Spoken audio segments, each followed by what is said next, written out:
Bonsoir à toutes, bonsoir à tous. Bienvenue dans son nouveau webinaire Grands Espaces dédié aujourd'hui à l'ours polaire. Euh, à l'occasion de la Journée internationale de l'ours polaire qui a lieu demain, le 27 février 2026. Donc, comme tous les ans, nous célébrons ce souverain de l'Arctique. Alors, chez Grands Espaces, cette date résonne tout particulièrement.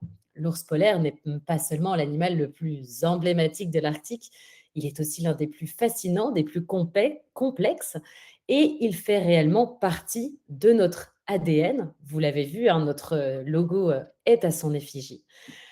Alors, c'est un prédateur au sommet de la chaîne alimentaire, parfaitement adapté à l'un des environnements les plus extrêmes de la planète.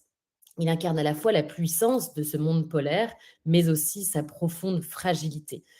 Il est souvent présenté, et encore plus en ce jour international, comme le symbole du réchauffement climatique, et il mérite toutefois une lecture, un regard nuancé, scientifique, éclairé, et c'est précisément l'objectif de cette conférence ce soir. Alors, nous sommes ravis, vous êtes encore nombreux à vous être inscrits. Et pour cette présentation, nous avons le privilège d'accueillir ce soir deux grands spécialistes de l'ours polaire. Avec nous, donc, ce soir, Christian Kempf. Vous le connaissez sûrement pour beaucoup d'entre vous, et je le présente encore pour d'autres. C'est Christian, le fondateur de Grands Espaces, scientifique et grand spécialiste de l'ours polaire. Il parcourt l'Arctique depuis maintenant plus de 50 années. Son premier face-à-face avec l'ours polaire date de 1975. Je vous conseille d'ailleurs de revenir sur son livre Passion polaire qu'il a rédigé récemment, qui raconte ses premiers pas sur les terres et qui retrace ce premier face-à-face. Et avec nous ce soir, invité exceptionnel, Nikita Ovsianikov, j'espère que je le dis correctement son nom, zoologiste, expert du comportement animal et de l'écologie comportementale, grand spécialiste de l'ours polaire. Tous deux ont des livres, vraiment des références en ce qui concerne l'ours polaire. Nous y reviendrons un petit peu plus tard. Alors, à travers leur regard complémentaire ce soir, nous vous proposons d'explorer différentes dimensions de cet animal hors du commun, les relations entre l'ours blanc et les sociétés humaines, son statut actuel, les menaces qui pèsent sur lui, et puis comment le voyage peut devenir un outil d'observation respectueuse et de protection. Nous terminerons cette présentation comme d'habitude avec des questions que vous pouvez poser tout au long de la présentation dans le chat, donc via le bouton à droite en bas de votre écran. N'hésitez pas à poser vos questions tout au long du webinaire. Nous y reviendrons à la fin. Je relayerai ces questions à nos spécialistes et ils y répondront pour vous.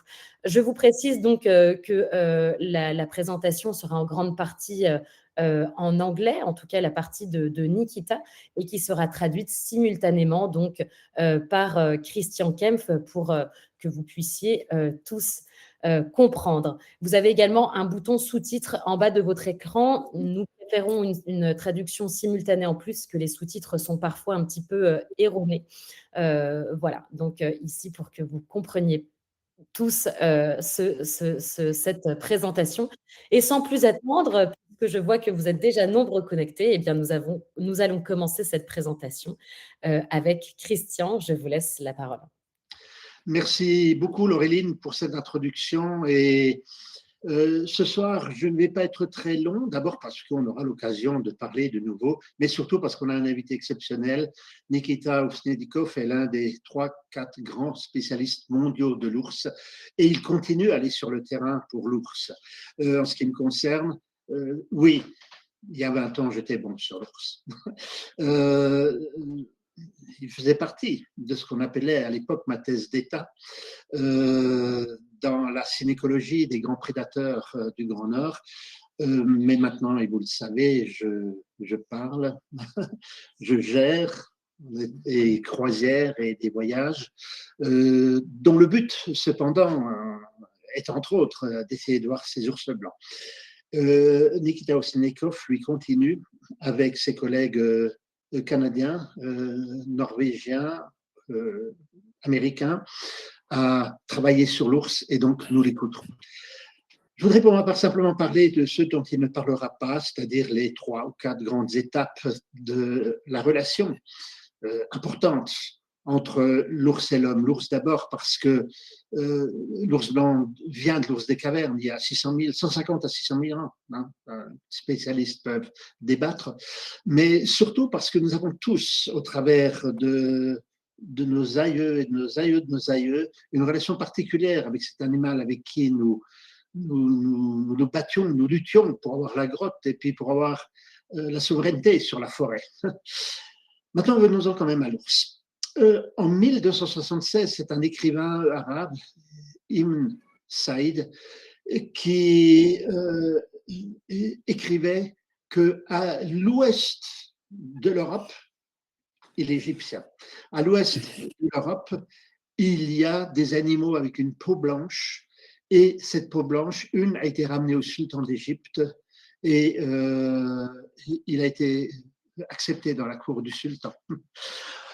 Par la suite, les peaux d'ours blanc, en provenance des Vikings groenlandais principalement, orneront la cathédrale de Tromsø. Textuellement, pour que les moines et les prêtres, lors du premier prêche du matin, n'aient pas froid aux pieds. Il y avait des peaux d'ours blanc par terre. Mais les peaux d'ours blanc viendront surtout par la suite sur le marché de Novgorod, sur les marchés du nord de l'Europe. Ce seront avec le faucon blanc, le faucon gerfaut, ces grandes images du nord. Et François Ier s'est vu offrir une peau d'ours blanc. À Saint-Pétersbourg, toutes les maisons, villas particulières des grands nobles de l'époque des tsars avaient une peau d'ours blanc, et c'est d'ailleurs sur une peau d'ours blanc que Rasputin a été tué, devant la chapelle donc. Bref, c'était la première époque, le moment où l'ours blanc fascinait, tout simplement fascinant. Les Inuits aussi étaient fascinés par l'ours blanc. Les Inuits, depuis qu'ils existent dans le Grand Nord, ont toujours eu à lutter, je dirais, voire à chasser l'ours blanc. La peau de l'ours blanc, d'une part, mais surtout la viande de l'ours blanc était utilisée. Elle pouvait avoir la trichinose, mais bon, les Inuits la consommaient. Et les Inuits chassaient les ours avec un épieu. À partir du moment où ils avaient des chiens, ils acculaient l'ours et puis ils l'achevaient avec un épieu ou avec une dague, ou alors avec des arcs et des flèches. Pour les Inuits, l'ours est rentré véritablement dans leur symbolique, la grande déesse qui donne la richesse, la déesse de la mer. Sedna avait un traîneau tiré par 12 ours, et donc l'ours est aussi allé dans la culture inuite, l'ours aussi dans tous ses états. Ce sont ici quelques sculptures extraordinaires de ce monde inuit, pour vous dire que l'ours est non seulement un animal contre lequel on lutte, dont on se nourrit, mais l'ours est un esprit, et cet esprit est présent, et en permanence était présent. Les Inuits ont et avaient 9 noms différents pour parler d'ours.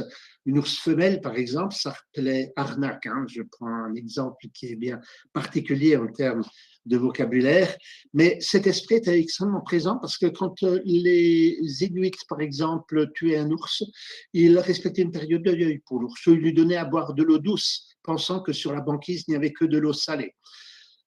De nos jours encore, on tue les ours, et les Inuits tuent les ours, et je pense que Nikita nous en parlera, on en tue trop, hélas. Ici, c'est une peau d'ours dans le village de Kulusuk. Ici, c'est un seul chasseur, qui, à Itokortomit, en printemps 23, avait tué 5 ours, et cette chasse est maintenant limitée, contingentée, mais malheureusement, elle est encore bien trop importante, c'est la cause numéro 1 de la raréfaction de l'ours. Néanmoins, l'ours est là dans l'esprit. Ici, vous ne voyez pas le cadre, je vous prie de m'en excuser, mais c'est le pupitre du président de l'Assemblée du Nunavut, qui depuis donc, le 1er avril 1999 est un État, avec un Parlement, et nous sommes devant dans le Parlement du Nunavut, avec d'un côté un ours qui tient une roche, les deux richesses, et puis évidemment la Bible. Mais l'ours, troisième étape, aura beaucoup souffert. L'ours sera quasiment éradiqué par les trappeurs. D'abord, les explorateurs. Les explorateurs voient des ours, et l'ours était cet animal extraordinairement dangereux. Donc ça, c'est une illustration totalement fausse, évidemment. Il n'y a jamais 4 ours ensemble qui s'attaquent à...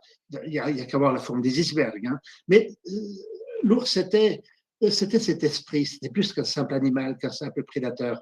C'est un animal qui hantait. Et c'est vrai que de nos jours encore, il y a un ours sur 4 qui aime manger de l'homme, hein, ça c'est vrai. Mais néanmoins, avec des épieux, avec des fusils, on se protégeait contre l'ours. Puis est venue donc l'époque des trappeurs. Ici, vous avez des peaux de renard, ici des peaux de loup polaire, et ici, une peau d'ours. L'ours était tué avec, que ce soit au Groenland, la photo précédente est de l'est du Groenland, ici au Spitzberg. C'était un piège qui était sur trépied et où, ici, il y avait un fusil à canon scié et là, un morceau de viande. L'ours mettait sa tête à l'intérieur, tirait le morceau de viande et s'envoyait une balle en pleine tête. L'autre possibilité, c'était des pièges identiques à ceux du renard, mais avec des cailloux beaucoup plus gros que pour l'ours. Et cette période des trappeurs nous laisse aujourd'hui encore dans l'Arctique des points d'histoire comme ces maisons fabuleuses. Je voudrais pour ma part juste vous montrer cette photo. Quelle extraordinaire revanche de l'ours qui est allé dans une hutte de trappeurs, qui a mis, comme on dirait poliment en Suisse, le chenille à l'intérieur et qui est ressorti. Nous avons vu un ours, c'était il y a une dizaine d'années, on a vu un ours le long de la plage, le temps qu'on mette les zodiacs à l'eau, il avait disparu, on ne savait pas où, on s'est dit, allez, on va voir cette hutte de trappeurs pas loin, et quand on est arrivé au bord de la plage, c'est l'ours qui est sorti, évidemment pas par la porte, mais par la fenêtre. Maintenant, c'est le tourisme qui n'est pas du tout en danger pour l'ours. Hein. Sachez simplement qu'en 40 ans, 2 ours ont dû être tués à cause du tourisme parce que c'était des ours dangereux qui sont attaqués à des guides. Et à côté de ça, il y a 32 000 ours qui ont été tués, hein, tout simplement pour la chasse. Donc le tourisme et au contraire permet de sensibiliser. Le tourisme, ça vous le voyez, ça c'est pas un vrai ours blanc, mais c'est la motivation numéro 1 des touristes. Hein. Et puis voilà l'un des beaux spectacles qu'on a depuis les bateaux, quand il y a un groupe d'ours qui parfois vient jusqu'au bateau. Mais voilà, maintenant on arrive à la réalité de nos jours. Des ours, vous le voyez, qui sont marqués, surétudiés.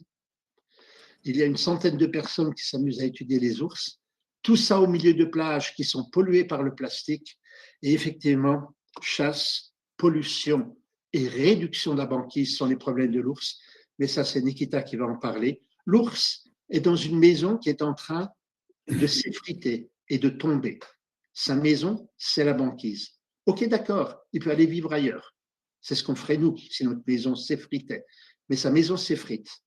En plus, il se porte mal parce qu'il est pollué. Et dès qu'il sort de sa maison, on le tue. Voilà la triste situation de l'ours blanc. Il y en a un seul qui va survivre aux chers amis bourguignons, c'est l'ours de Pompon. Mais il est temps maintenant pour moi de donner la parole à notre invité, Nikita. As you have seen, I just presented the slides we spoke about, and now I'm going to translate you. It's to you, Nikita. All right. Thank you, Christian. Good evening, everyone. And I'm really happy to be here with you this evening and to share my knowledge and my experience. And Bonsoir à toutes et à tous, et très heureux de partager son expérience. Well, first, just let me say a couple of words about where my interest to polar bears arised from. Et d'abord quelques mots pour donner l'origine de sa passion pour les ours polaires. I was interested in animals since my childhood, and when I grew up to the stage when I had to choose a profession, I decided that I want to study animals, and I was particularly interested in animal behavior. Comme beaucoup d'enfants, il a été intéressé beaucoup, très jeune dans son enfance aux animaux. Et puis, quand il est devenu adolescent, il a dit, je vais étudier les animaux et leur comportement particulier. But I did not start my research with polar bears. My first object to study were Arctic foxes. Il And n'a I pas débuté spent avec les ours, c'est avec les renards polaires. First 10 years studying behavior of Arctic foxes in the wild, in nature. Et en pleine nature, donc c'est pendant 10 ans qu'il a étudié les renards polaires d'abord.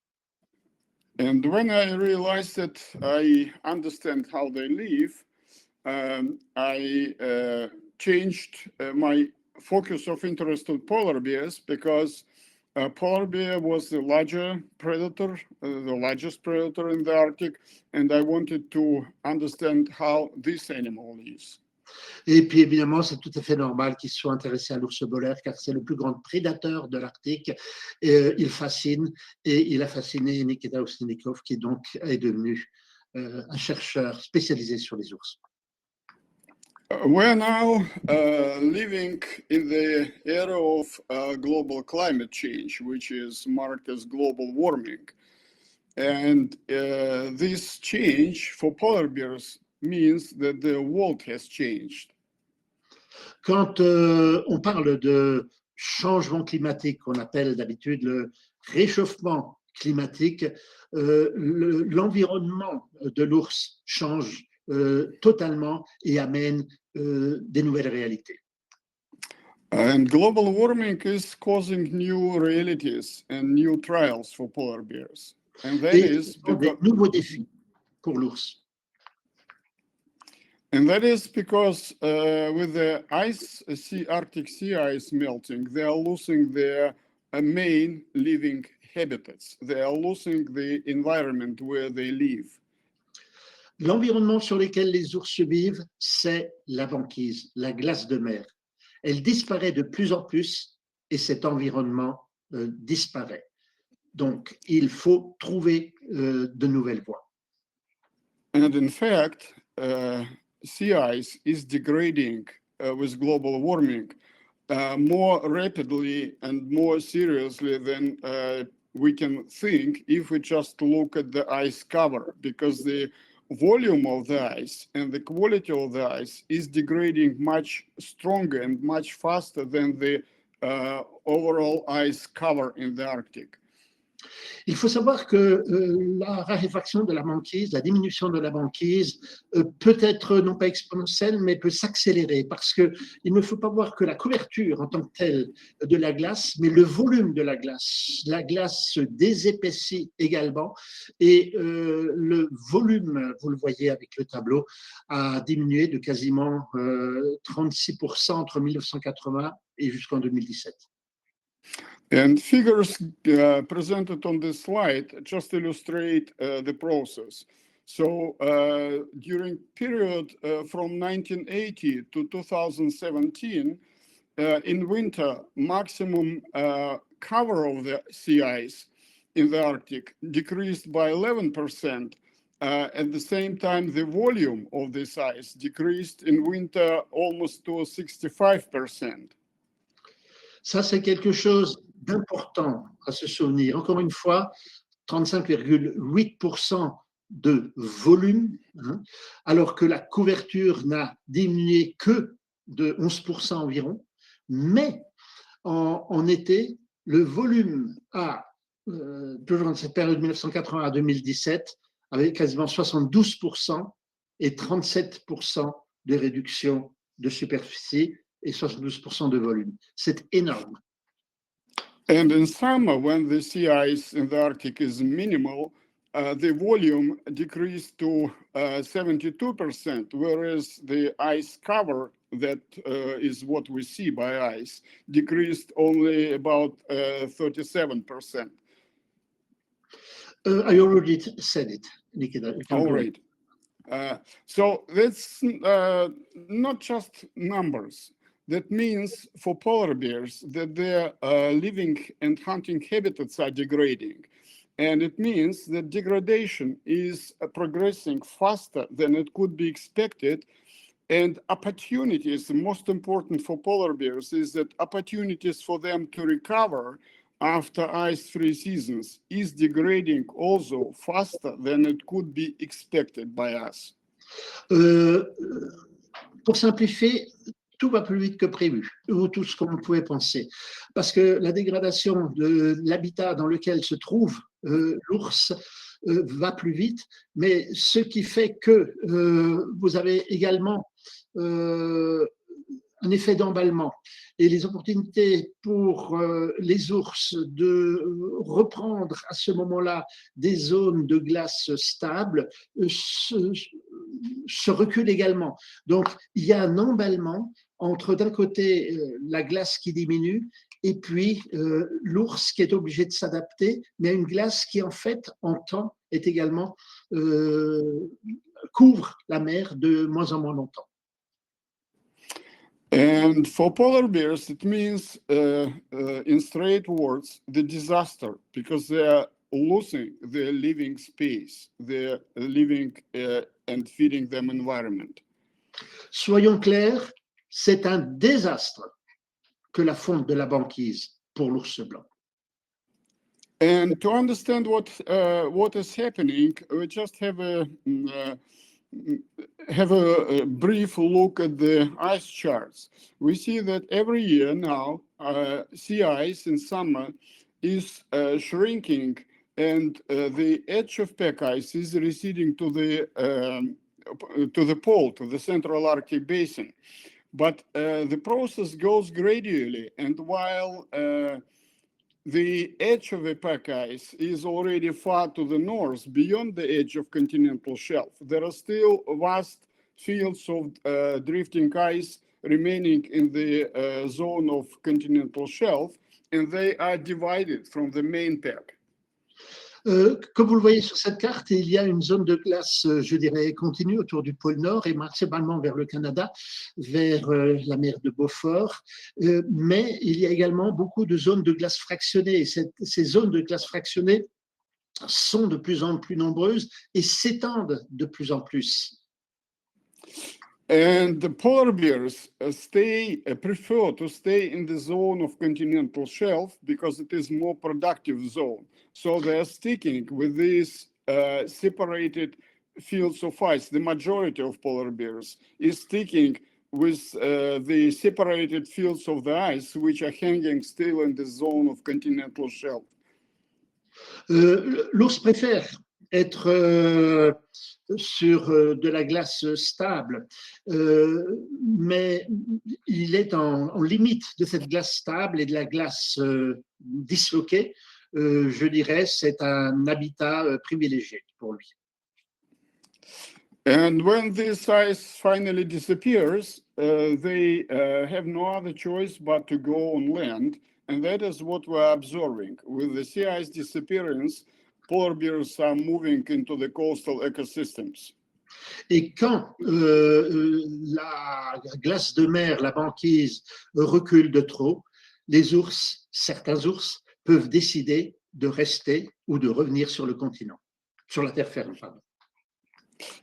And it means new reality not only for polar bears, but also for people, for us who are traveling to the Arctic. Because if in the past, on the time of period of ice optimum, polar bears were out on the ice, now they are on land. And that is where they meet with us.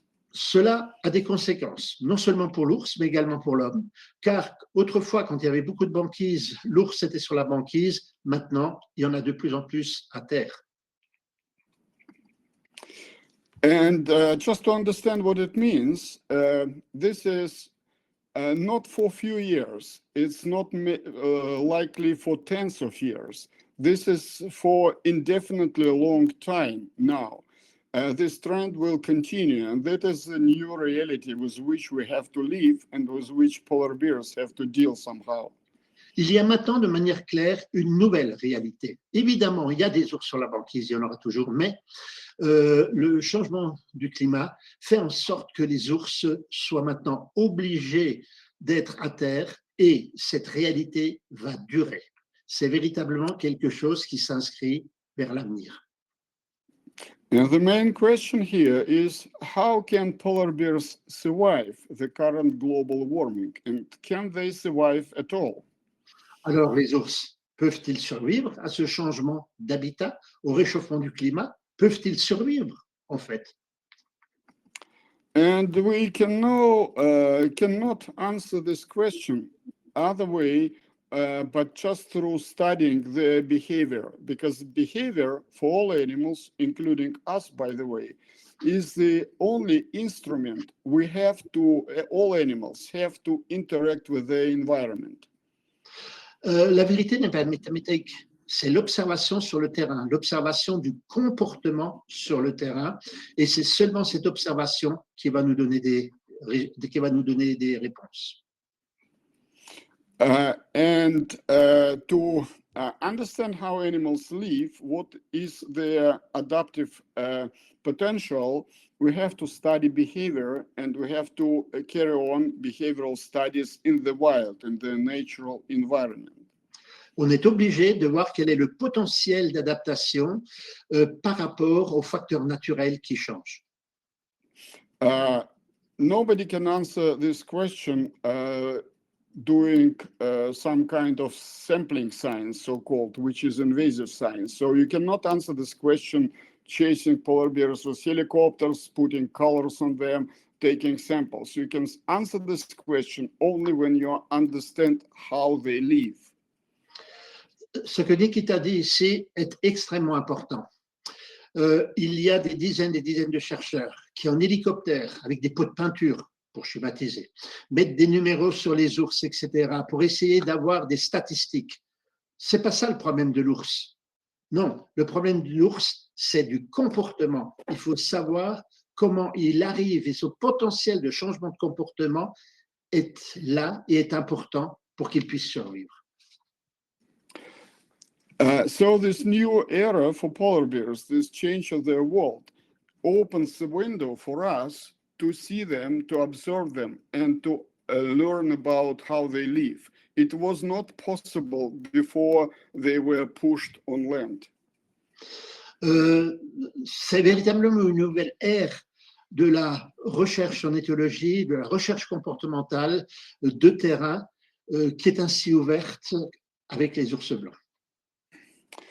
And now through that's how we can know how global warming is really impacting polar bears. And these impacts are numerous. First of all, it is double negative impact from both sides, from environmental and from us, from humans, anthropogenic impact.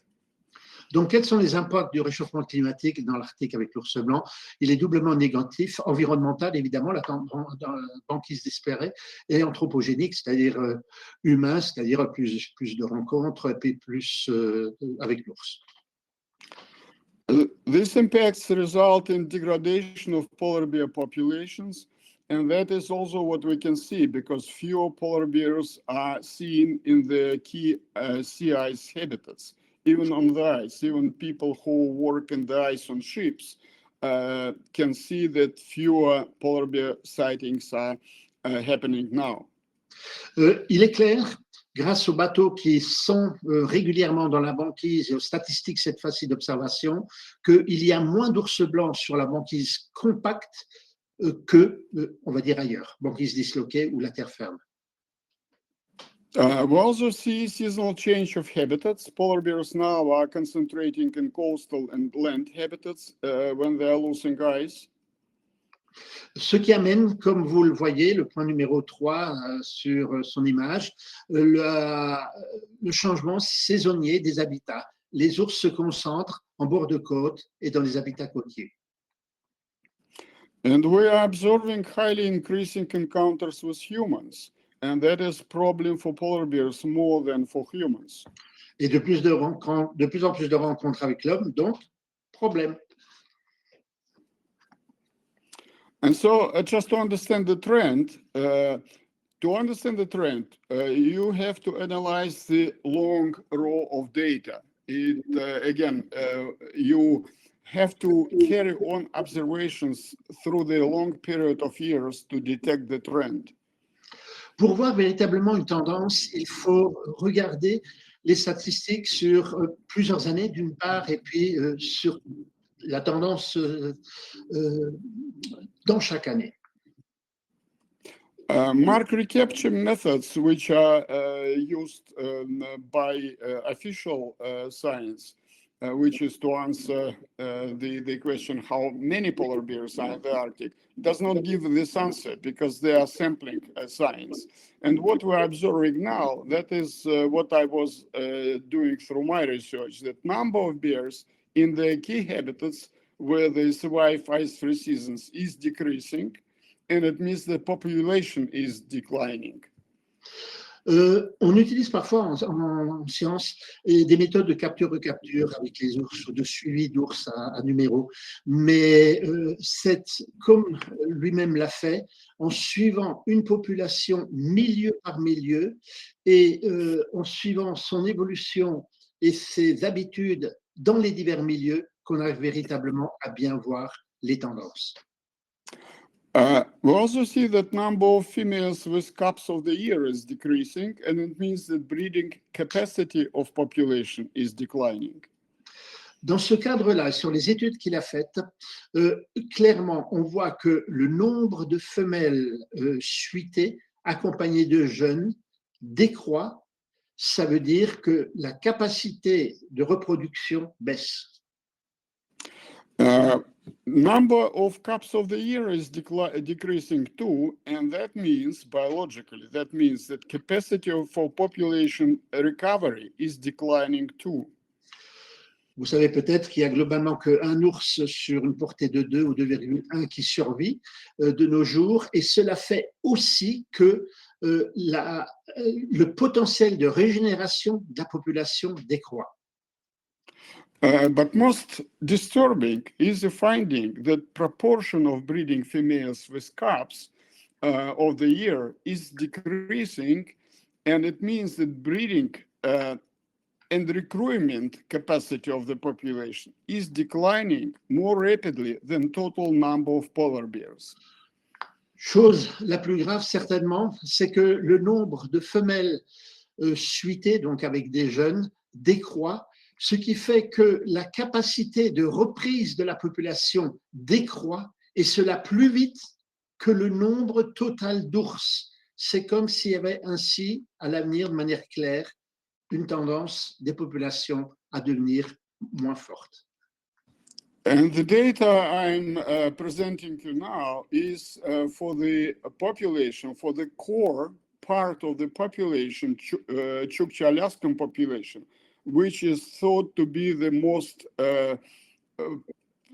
thriving, so-called, most stable population, most numerous population, most healthy.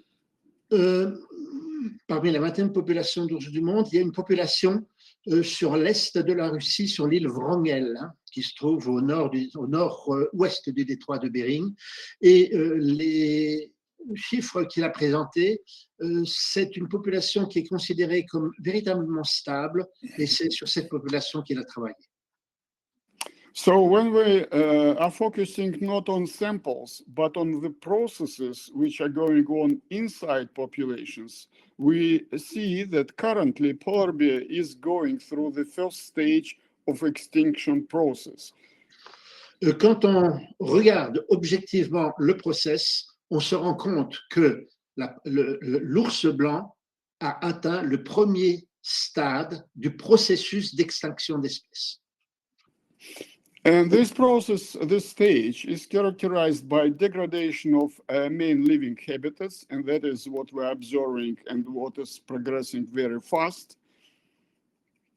Et cela est lié aux 4 facteurs qui sont sur cette image: la dégradation de l'habitat, le moindre nombre de la population, la superficie de l'habitat qui se réduit, et puis la fragmentation des populations. It is also characterized by decreasing number, decreasing species area, and fragmentation of populations. And that is, those are all processes that we can observe if we study polar bears on the ground, how they live. Et quand on étudie les ours à terre maintenant, c'est véritablement ce que l'on voit. So, but that is not the conviction for polar bears. That's doesn't mean that they will inevitably disappear. Because if we look in the past, if we look in the history of the evolutionary history of the species, we see that they already survived at least 5 or 6 periods of global warming on our planet. Depuis environ globalement 2 millions d'années à l'ère dite pléistocène, quaternaire, on a eu 5 ou 6 périodes chaudes où pratiquement la glace a disparu. Et l'ours a survécu à ces périodes depuis qu'il existe, environ 600 000 ans. And what is important in this table, most important, is that this global warming of Pleistocene era were not hundreds and not even thousands years long. They were many tens of thousands years long. And temperature conditions on our planet were warmer than now. So it means that they do have chances, they do have skills to survive even through global warming. Là, nous parlons de l'espèce ours blanc. Il faut savoir que lors des périodes dites chaudes, des interglaciaires, comme on dit, entre les périodes Würm, Riss, etc., il faisait plus chaud qu'actuellement. Ça veut dire que l'ours, potentiellement, peut survivre, pour parler simplement, à la chaleur, aux périodes chaudes. Mais tout ça, ça a duré chaque fois des dizaines de milliers d'années. And the question for us, interesting question and also important for polar bear conservation question is how could they survive through global warming in Pleistocene era? Et vous vous posez évidemment la question, mais comment font-ils quand il n'y a plus de glace? And this question can be answered only through behavioral research, through behavioral study. And I can answer this question because I carried on this behavioral study. And the answer is that they survived by seasonally changing their life strategy. And that is most amazing, most impressive feature of polar bears. They are specialized, but they're still very flexible. And they were changing their seasonal life strategy from living as solitary nomadic animal hunter on the ice to more social and more sedentary life in coastal ecosystems. La réponse, avec, je dirais, le point le plus important, est que ces ours qui de facto étaient des farouches solitaires de la banquise, sont devenus de plus en plus des côtiers nomades également, mais plus sociaux, c'est-à-dire s'acceptant les uns des autres, également plus sédentaires. On parle souvent d'une population de telle île ou de tel fjord, etc. Changement important dans le comportement, premier type d'adaptation. Well, I just want to stress it to understand what it means. Polar bear is a specialized predator, uniquely specialized predator for living on the Arctic sea ice. And at the same time, there are two different trails in evolution, in animal evolution. One is specialization, another is generalization or flexibility. Pour un super prédateur, vous avez deux stratégies d'existence, je dirais, ou de survie. La spécialisation, d'une part, ou d'autre part, et ça c'est la caractéristique de tous les prédateurs, voire super prédateurs a fortiori, c'est l'ouverture totale de leur stratégie, notamment alimentaire. And I mean that should be considered, just when we think of that, it should be considered a biological miracle, because when the ancestors penetrated Arctic sea ice and started exploiting Arctic sea ice's living habitats, they have chosen the trail of specialization. But on this trail, they managed to retain extremely high ecological and behavioral flexibility. Ça peut, en termes de comportement, être considéré véritablement comme un miracle, puisque quand les ancêtres des ours, enfin les premiers ours blancs sont allés sur la banquise, ils s'étaient extrêmement spécialisés sur les phoques en fait. Ils s'étaient extrêmement spécialisés sur une proie. Alors qu'en même temps, ils ont réussi à garder les gènes de l'ouverture et de la non-spécialisation, ce qui est en tant que tel quelque chose d'anormal dans le règne animal. So that is what makes polar bear be a really unique case in the entire animal kingdom. Donc voilà, un spécialiste qui est devenu généraliste, et c'est bien en termes de comportement la particularité de l'ours blanc. And also through behavioral study, we understand how they live when they are in coastal ecosystems and on land. They actually use very wise strategy. Alors, comment peuvent-ils, à terre, par exemple, survivre? Ils ont des stratégies très complexes et très habiles. They sleep and rest, saving their resources, but also they gradually walk along the shoreline in search of food. D'abord, ils se reposent, ils économisent leur énergie, somme toute. Ça, c'est une première technique. Ensuite, ils sont le long des côtes, à l'interface entre la terre et la mer, qui est plus riche. And the places where they find significant food sources, they congregate in large numbers and stay at these spots as long as food is available, like whale carcass or walrus hole outside. Vous pouvez voir des ours ainsi qui peuvent rester des semaines à un endroit, mais quand ils voient que quelque part il y a quelque chose à manger, quand ils sentent, si je puis dire, à ce moment-là, ils y vont. Et c'est pour ça qu'on a de plus en plus de concentration d'ours, notamment quand c'est une baleine, par exemple, qui est morte en bord de plage. And that is how they survived global warming in the past, when the ocean was more productive and amounts of marine mammals were higher than now. Il faut savoir qu'autrefois, lors des interglaciaires et du dernier interglaciaire entre moins 50 000 et moins 125 000 ans, les océans étaient extrêmement riches, bien plus riches que de nos jours, et cela a permis aux ours de survivre assez facilement grâce au nombre de mammifères marins qui étaient morts en bord de plage. And in these new realities, we can see that polar bears are not just solitary hunters on the ice, they are really highly social predators. And in the bear family, from 8 species of bears which are living on our planet now, they appear to be the most social bear. Sur les 8 espèces d'ours que l'on a en ce moment sur notre planète, l'ours blanc, comme vous le voyez ici, cette photo qui a été prise il y a quelques années sur l'île Brunel autour d'un cadavre de 2 cadavres de baleines, montre que l'ours est certainement l'oursidé le plus social de toute la famille. I'm not going to talk in details about polar bear sociality and social behavior now. I'm describing that in my new book, but just to state as a matter of fact that you would never see these large congregations of animals, of predators at one spot for solitary animals. This is a very strong indication that they are highly social and highly capable to manage their encounters in these congregations.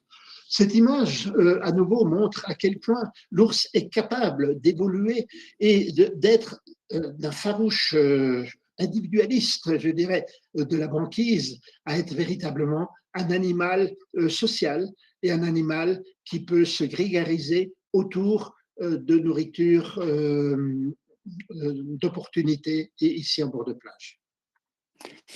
Because under optimal ice conditions, when ice was not degrading and melting so fast, they were off land, out on the ice, and out of our sight. We couldn't know that. On ne savait pas que les ours avaient ce côté social important, parce que avant les croisières, avant qu'on ne pénètre véritablement et qu'on aille dans le Grand Nord en nombre, je dirais, on ne voyait pas les ours ensemble sur la banquise. And that is, by the way, what makes all our journeys to the Arctic, all cruises to the Arctic, so exciting and interesting, because we're going on these cruises to the places, to the ice, where we can find and observe polar bears and discover their world for ourselves. That's a really unique experience. C'est ce qui rend d'ailleurs les voyages et les croisières, l'expédition dans la banquise particulièrement intéressant parce qu'on peut voir les ours, qu'ils soient solitaires ou qu'ils soient en groupe, on peut voir le comportement des ours dans ce monde de glace. So all these travels to the Arctic are not only for our enjoyment or taking pictures, but it's also for learning how they live. Lors de telles croisières expéditions, on prend des images et on est très content, mais cela permet aussi de voir leur mode de vie. And for understanding value of life in the Arctic and value of polar bear. Et vous comprenez ainsi comment l'ours blanc survit et comment, et la chance que vous avez sans doute de les voir. But seeing many polar bears on shore should not deceive us because it is not an indication that their numbers are increasing. It is a straight evidence that they are in trouble, because would not they be in trouble, they would be out on the ice and out of our sight. Soyons extrêmement clairs. Ce n'est pas parce que tout d'un coup on voit beaucoup d'ours blancs à terre que la population n'est pas en danger. Non, c'est l'inverse. Ça veut dire que la population est en trouble, comme on dit, a un problème. C'est anormal. And so the question, can polar bears survive the current global warming, is a very tricky question because for the first time in the evolutionary history, which covers many hundreds of thousands of years in Pleistocene, they never had a challenge to survive through global warming with so high numbers of people and their activity in the Arctic.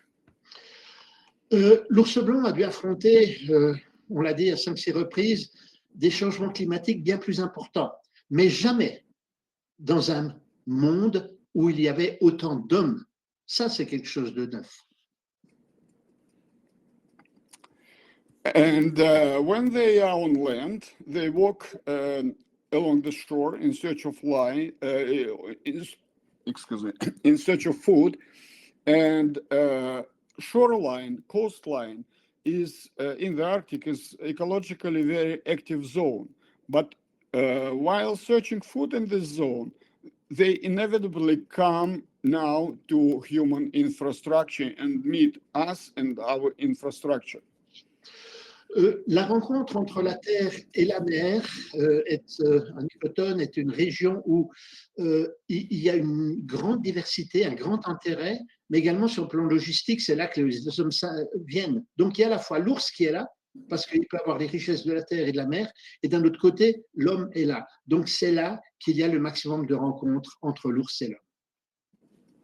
So polar bear encounters with humans on land will continue with increasing frequency and for unknown lengths of time. That is new reality for us and for polar bears. La nouvelle réalité pour nous, comme pour les ours, c'est que pendant et pour longtemps maintenant, on va voir de plus en plus d'ours en bord de plage. And the question here is, how should we manage our encounters with them in a safe way for both sides, for humans and for polar bears? De plus en plus d'ours, de plus en plus d'hommes au même endroit, comment faire et comment gérer cette cohabitation? And encounters occur on seashore and inland because polar bears also go in tundra habitats in search of food. On peut voir aussi bien des ours à l'intérieur maintenant. Ils peuvent chercher de la nourriture dans la toundra, des rennes morts, des bœufs musqués morts, etc., qu'en bord de plage. They occur at polar bear gathering sites on shore And some of the sites are very close to human settlements, like in northern coast of Chukotka. Par exemple, sur la côte nord de la Tchoukotka, donc à l'extrême nord-est de la Russie, les ours sont parfois extrêmement proches des habitations et parfois en nombre. And they happen also at human infrastructure, because human infrastructure is attracting polar bears for two reasons. To investigate what it is, because all animals have to know what is there in the environment, but also it can be related to food in some way.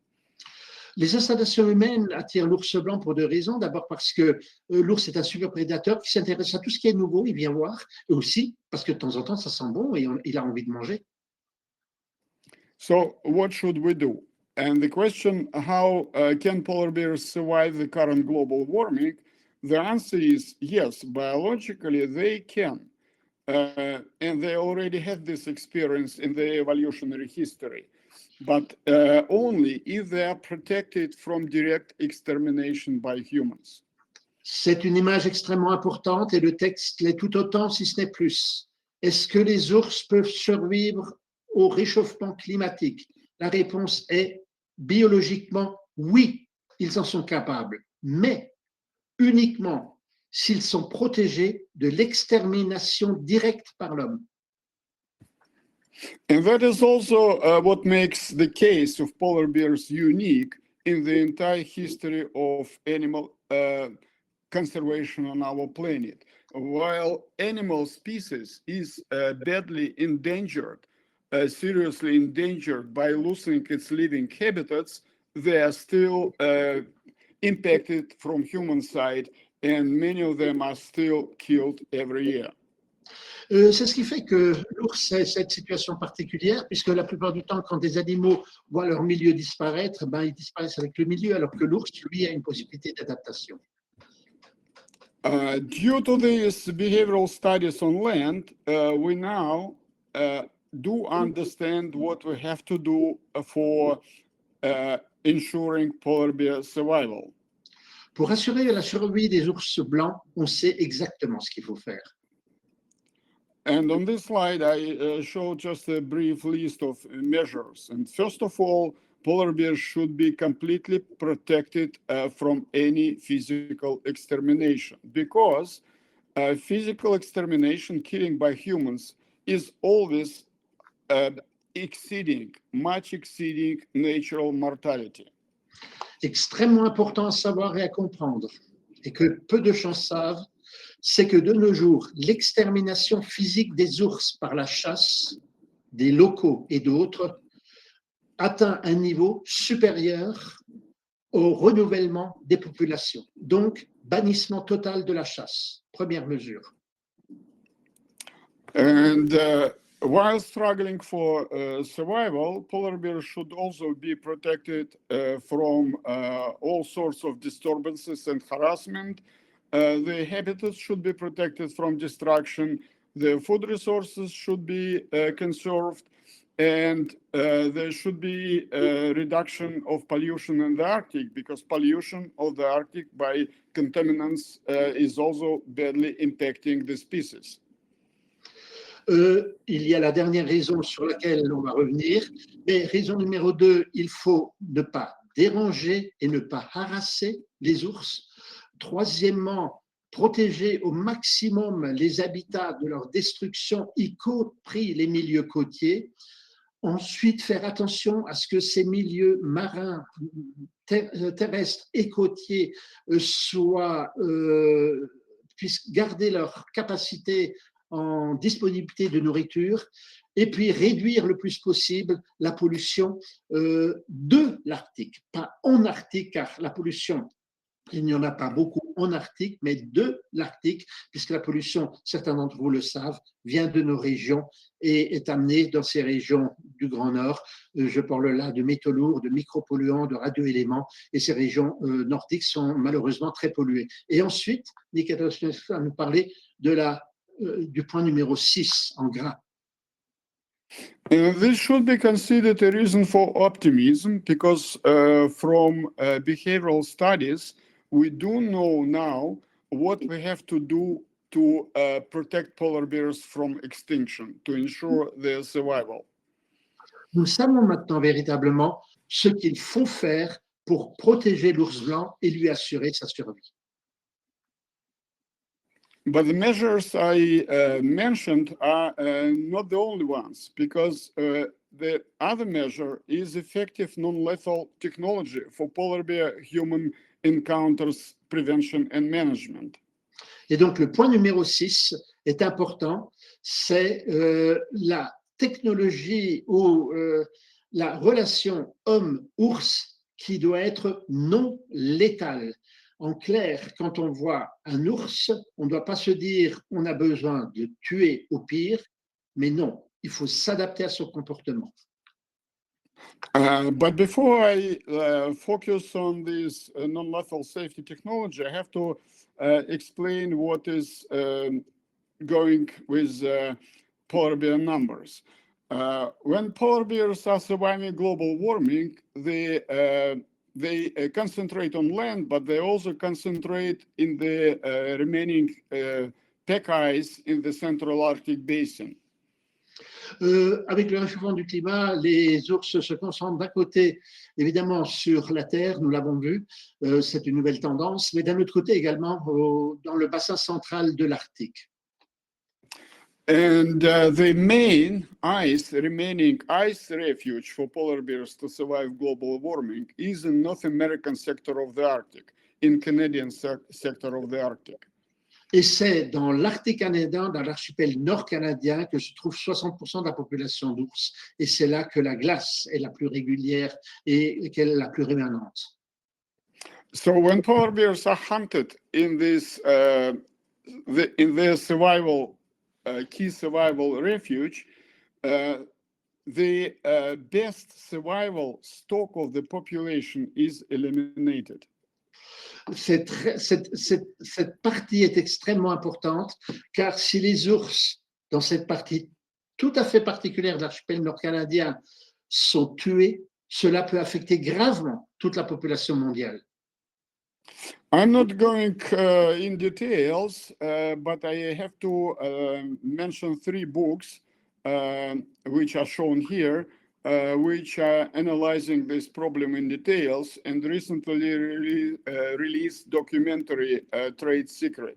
So I highly recommend for everyone who wants to understand what's going on and to learn about the problem, to read this book and watch this documentary. Encore une fois, on tue plus d'ours blancs que le renouvellement de la population d'environ 20 000 ours. Il a présenté 3 livres, dont un, alors pardon, ce n'est pas de la publicité, mais je suis obligé d'en parler. Vous pouvez vous le procurer auprès de nos éditions et à Grands Espaces. C'est le livre écrit par Morten Jorgensen sur les populations d'ours en danger et sur l'avenir des populations d'ours. At present, all over in the Western Hemisphere, in the American sector of the Arctic, polar bears are legally hunted. So extermination of the species is continued legally. And officially circulated in media numbers should not give you wrong impression. Il faut savoir que, mis à part l'exception du Spitzberg, on peut tuer l'ours. Ou alors il est braconné également. Et au mieux, on pense qu'il y a environ 20 000 ours, malgré d'autres chiffres qui sont plus optimistes.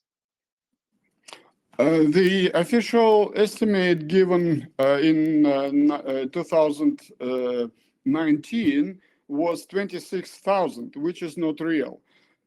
In fact, polar bear number would never be known because exact polar bear number of the world population, because it is nomadic species. It's not possible to estimate exactly number of this animal.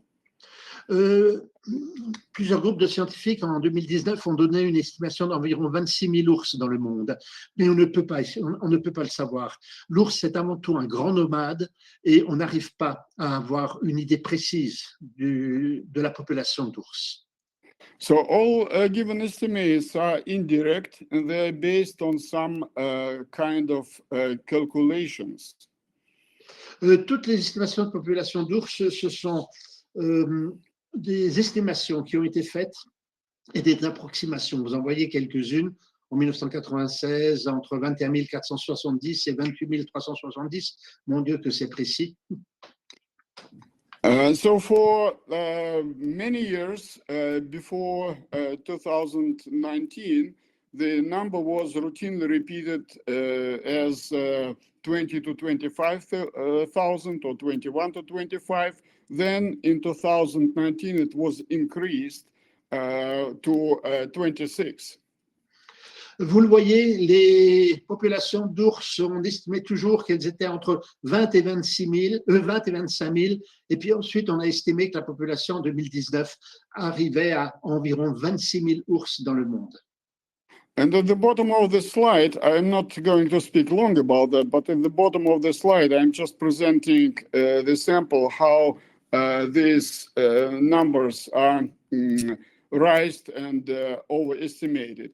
Because for Chukchi-Alaskan population, there were several estimates, which the most realistic and recent ones were giving number slightly over 1,000. But for official expert estimate, the number was taken 2 times more as 3,000. And that is how these figures are drawn. Vous voyez, en Chukotka, par exemple, la population du détroit de Bering, en fait, la Chukotka et l'Alaska, diverses études ont été faites par rapport au nombre de tanières, les den numbers, hein, c'est le nombre de tanières, par rapport à la démographie, à l'indice de consommation des proies, sur l'indice d'abondance. Bref, toujours, on arrivait à plusieurs milliers et en fait, avec de grandes différences. Mais la réalité, c'est qu'il y a toujours moins d'ours. So to briefly conclude, don't let these phantomic numbers deceive you, because they are not real. And not really numbers are important, but understanding of processes and trends. Vous savez, en biologie, il est souvent plus important de comprendre une évolution qu'un nombre précis, car les nombres, vous le voyez avec les diverses études, peuvent varier, mais la tendance est là. Et la tendance, ça, c'est une réalité scientifique. And rising conflicts between humans and polar bears on land, when polar bears are surviving ice-free seasons on land, are a real problem, because shooting of so-called or so considered problem bears occurs in all range states all over the world. The only solution used for many, many years in the past was just shooting, exterminating problem polar bears, which were considered a threat to humans. On a deux réalités. D'un côté, les ours, les rencontres ours-hommes sont plus fréquentes, et l'autre, la seule solution consiste à tuer l'ours. And the main reason for this philosophy was polar bear phobia, which in European culture has very deep roots. And Christian already showed you some slides illustrating how encounters with between polar bears and humans were dramatized by first pioneering expeditions to the Arctic. Les premiers explorateurs ont totalement exagéré cette phobie de l'ours, et qui est maintenant dans la culture européenne. Vous voyez cette image, évidemment totalement fausse, mais cela montre à quel point l'ours était magnifié et c'était une grande terreur. So the image was pictured as a killing machine, always dangerous, always looking how to kill and eat human. Pour les premiers explorateurs, l'ours, c'était une machine à tuer. And that was the main psychological reason why security with a rifle is considered the safety concept, which in fact is pseudo-security. because from just real experience, it does not give real protection. Polar bears are killed every year where this concept is in action, but people die and provoked by them encounters regularly too. Il faut savoir qu'il y a ici une sorte de pseudo-sécurité quand on a un fusil, car des ours sont tués à cause de la fréquentation humaine tous les ans, et des accidents qui sont provoqués peuvent également amener donc des morts humaines. And that is just an illustration. It's well known. That's most stunning accident was happened in Svalbard in 2011. It's well known because there was a lot of excitement, and there was a polar bear killed, and also one human killed, and two seriously injured. And important to understand the causes of these accidents is to just fix that all accidents that happened in last years, in the last decade in Svalbard, were with humans armed by firearms, by rifles. Humans who relied on rifle-based pseudo-safety concept.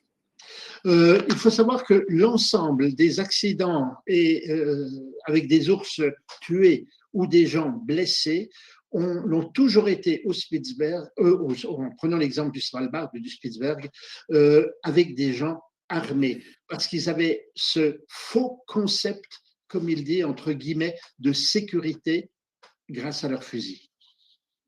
So rifle is much more dangerous than polar bear, and not only because it can kill, and not only polar bear but humans as well, with mistake, but also because it is literally provoking conflict encounters and accidents.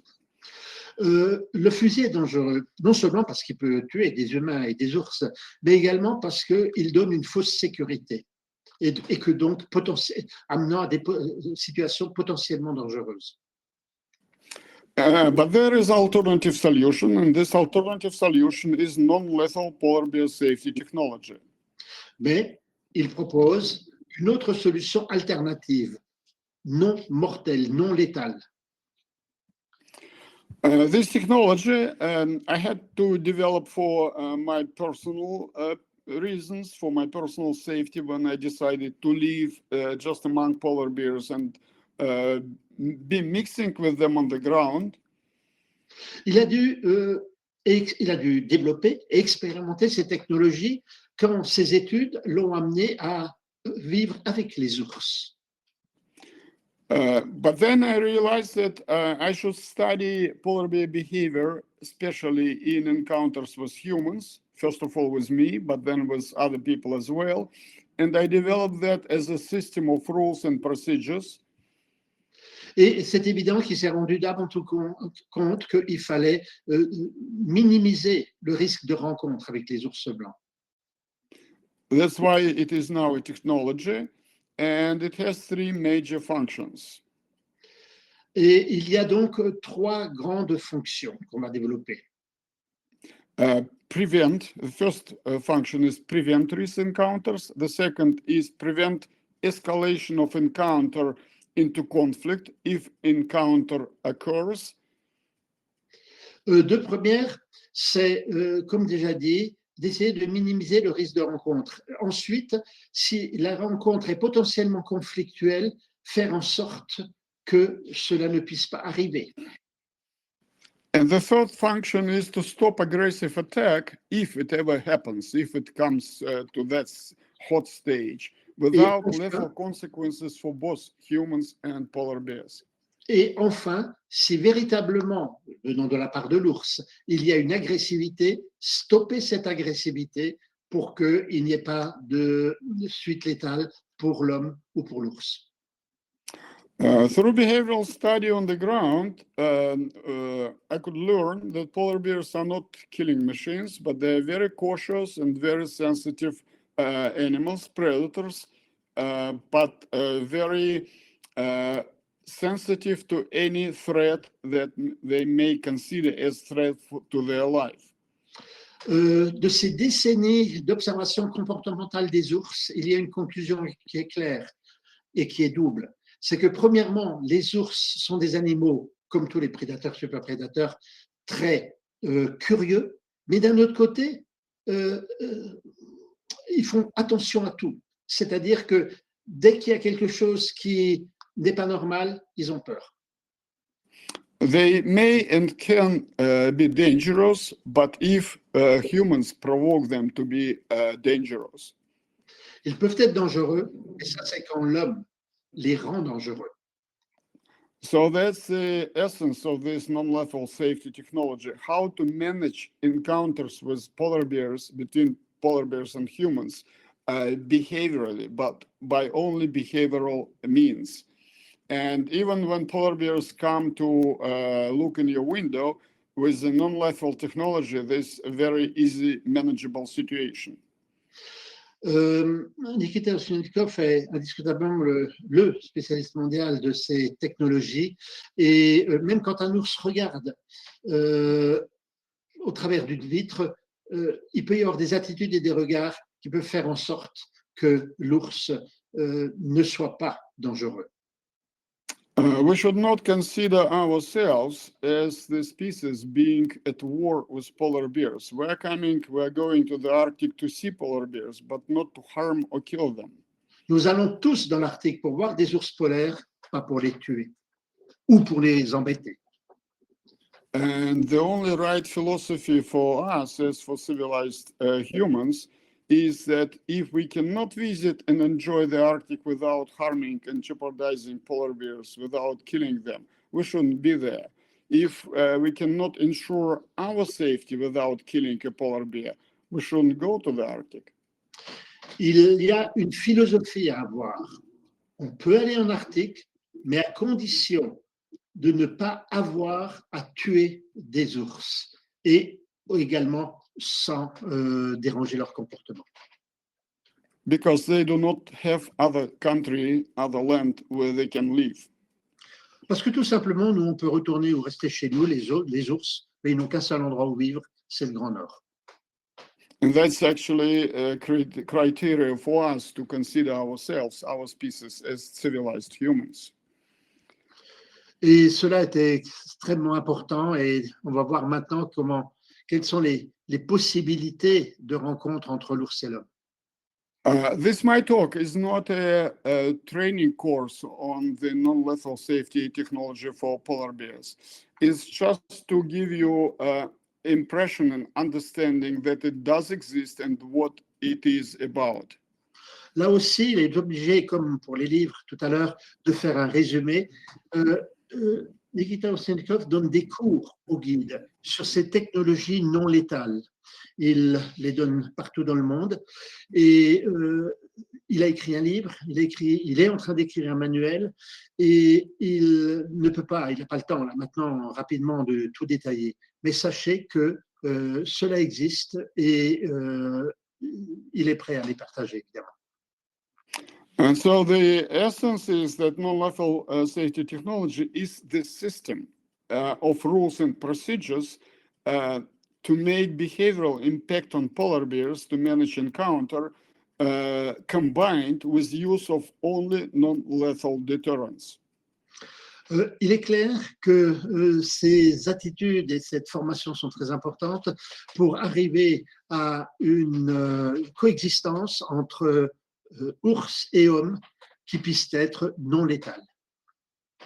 So with the non-lethal safety technology, polar bear human encounter is safely manageable at any short distance.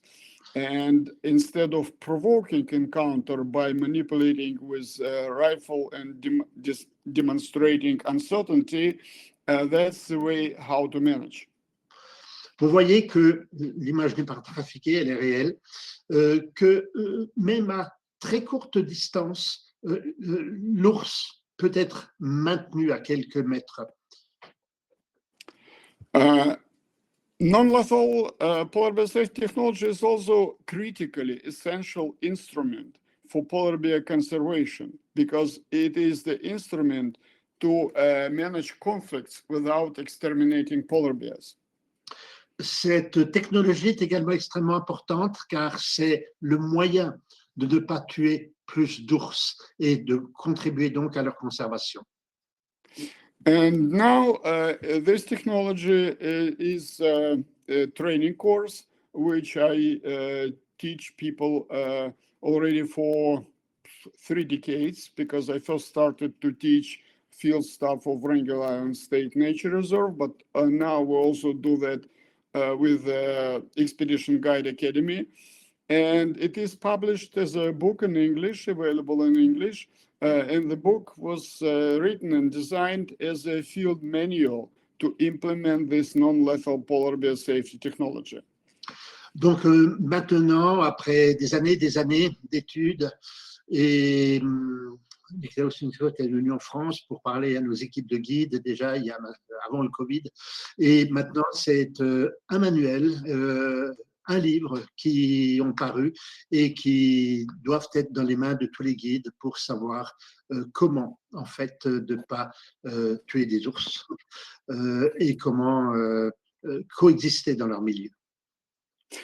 But in fact, I have to say that this technology is not only for polar bears and not only for safety in the Arctic. It has global significance because it is first a proof that the mission of safely managing encounters between humans and large predators are possible without killing predators. Mais ce livre, en dehors des techniques de terrain, va beaucoup plus loin et établit véritablement une base presque philosophique, montrant que ces technologies permettent non seulement de résoudre les problèmes conflictuels qu'il peut y avoir entre ours et hommes, mais également avec les grands prédateurs, avec d'autres grands prédateurs sur d'autres continents, et plus avant encore, comment coexister, comment des grands prédateurs, dont l'homme, peuvent coexister ensemble sans se tuer. Historically, polar bear is considered by humans as the most dangerous large predator, which is appearing from the icy mist with only one intention to kill a human. And therefore, this technology, because it's working, provides model of approach for solving conflict problem for other large predators. Je dirais historiquement, de fait, l'ours est considéré comme le plus puissant des prédateurs par l'homme. Et c'est pour ça que ça peut être un modèle pour cette comment dirais-je, pour cette prévention et pour cette coexistence n'arrivant pas au point létal. Cela peut être un modèle pour toutes les autres rencontres entre l'homme et les grands prédateurs. It also provides methodology for developing non-lethal safety technology for other large predators, which means that it gives an example how to do the study to develop this species-specific technology for other species.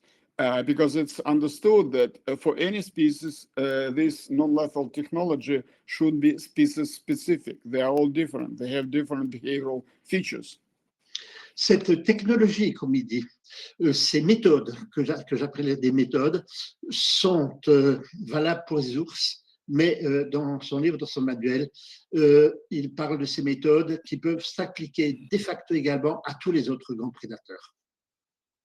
There are, of course, general safety principles, which would be general for any species, even for us interacting with other humans. That's why this book gives also some good practical guidelines for people, even using them in a big city.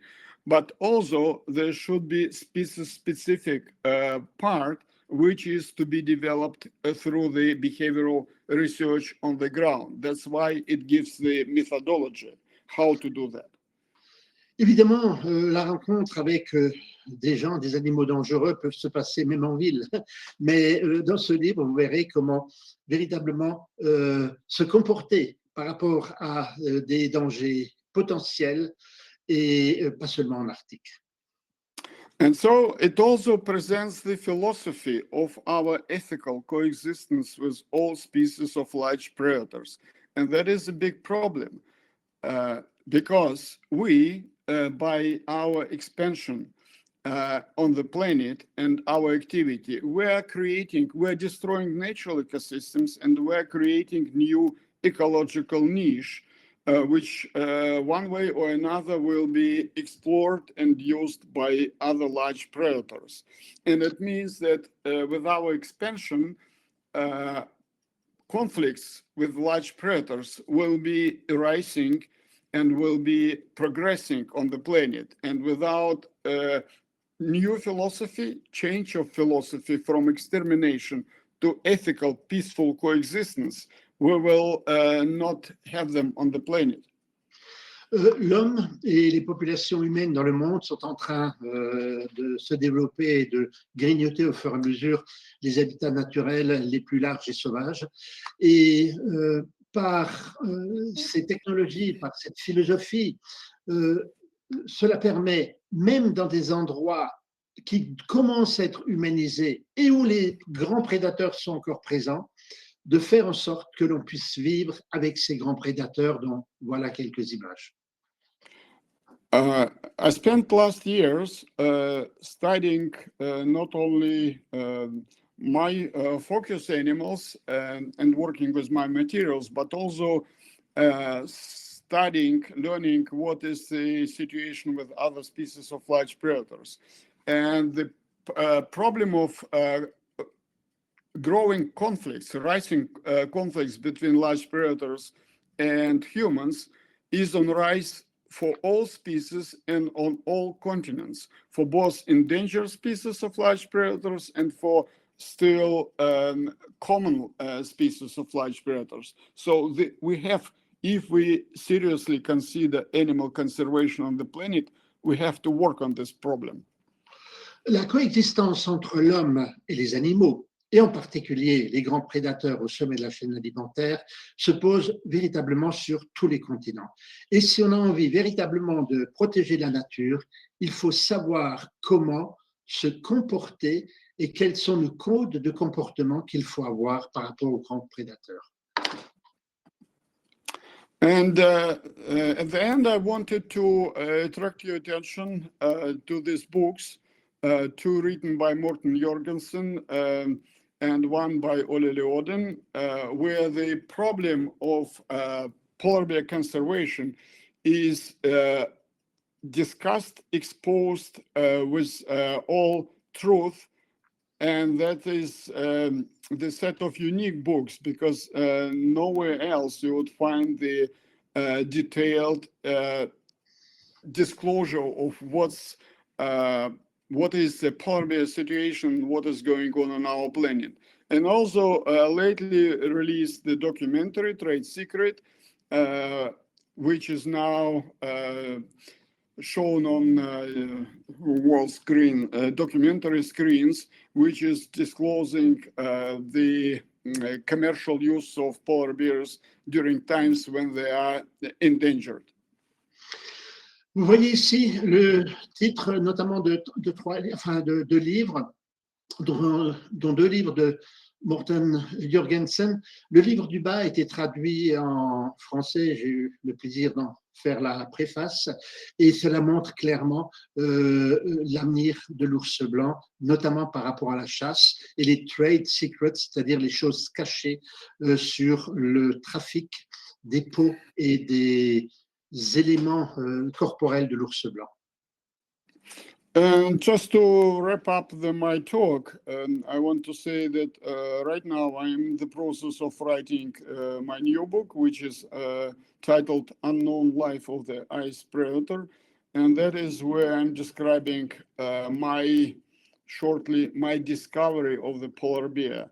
And also there are two chapters specially explaining how to observe without disturbing animals, and how to understand their behavior. So that's what I'm working on now. So with that, sorry, just go on. Yeah, that's all. I just want to say that that's the end. Ok. En ce moment, Nikita Ovsianikov écrit un autre livre qui s'appellera la vie méconnue du grand prédateur de la banquise. Et ce livre, évidemment, parlera des ours, mais il parle également de la manière dont on peut éviter les conflits avec les ours et la manière et la coexistence entre l'homme et l'ours. Then, just wrapping up, I only wanted to say that this is a really discovery, because when you observe wild animals this way, just being there quietly watching them for a long time to see how they live, you are discovering the new world for yourself. And there is so much for us to learn from them, from their behavior, just to understand the essence of life and what is really valuable and what is not. So that's why it is so important to have an opportunity to travel to wild places to observe animals. So animal behavior actually is the most important part of these journeys. And I wish you all at the end to have this great experience in your life. En conclusion, il voudrait dire combien la vie et le comportement animal sont importants et intéressants pour la science et à observer, mais surtout à observer. C'est que quand on va dans le Grand Nord et qu'on voit les ours, il ne faut pas simplement vite les photographier, les compter ou les évaluer. Non, il faut les regarder, les observer, rester avec eux. Et cela crée non seulement des souvenirs immémorables, mais cela en plus permet d'avoir à terme une autre relation entre l'animal et l'homme. C'est en tout cas ce que lui, il a vécu. So, thank you for being with us, for listening. And if you have questions, I'll be happy to answer. Merci, mesdames et messieurs, de votre attention. Et si vous avez des questions, Nikita Ovsianikov sera ravi de pouvoir y répondre. Et comme d'habitude, like usual, Lauren is going to ask the questions, to sum up the questions. Et comme d'habitude, c'est Laureline qui va résumer les questions.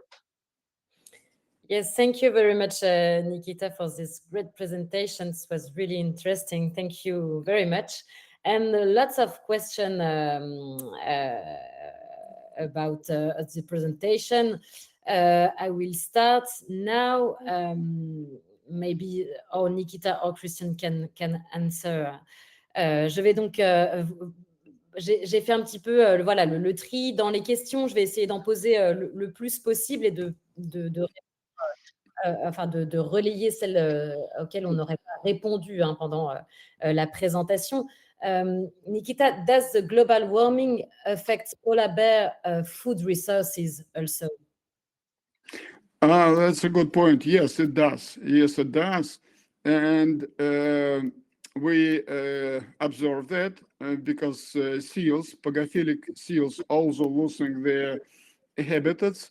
Now we observe shift of some seals to the central Arctic basin, but those who remain in the zone of continental shelf, they of course experience problems because they are losing ice. They need ice for safely living and safely foraging. Walruses are perhaps more impacted than even than seals. Alors à la question, est-ce que le réchauffement global du climat, et surtout en Arctique, donc, impacte également les proies de l'ours? La réponse est oui, indiscutablement pour les phoques, parce que les phoques ont besoin de glace. C'est moins le cas pour les morses. Les morses sont moins sensibles aux problèmes actuels, du moins pour le moment, du réchauffement du climat. But for walruses, it's not only change of ice conditions, because they need ice to rest. When they're losing ice, they form this huge coastal, so-called coastal hollow sites, coastal rockeries, which are less comfortable way of living for them, let me say so. But also for marine mammals, for polar bear food resources, the very big problem is pollution of the Arctic.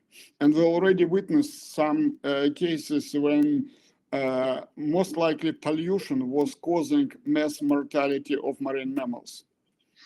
Alors, évidemment, quand on prend l'exemple des morses, on a ce qu'on appelle des rookeries, on le dit en français, on a des attroupements, des groupes qui peuvent parfois atteindre plusieurs milliers d'individus dans le Pacifique et qui peuvent être plusieurs centaines d'individus dans l'Arctique européen. En revanche, et ce qui peut faire penser que les morses se portent bien. Non, les morses, eux, comme les phoques, comme d'autres, sont sensibles surtout à la pollution des eaux de l'Arctique. Que cette pollution soit des micropolluants, au sens très large du terme, ou des polluants plastiques. La pollution des zones polaires est trop importante. So, in short, global warming is impacting Arctic wildlife and both polar bears and their food resources, not only by physical change of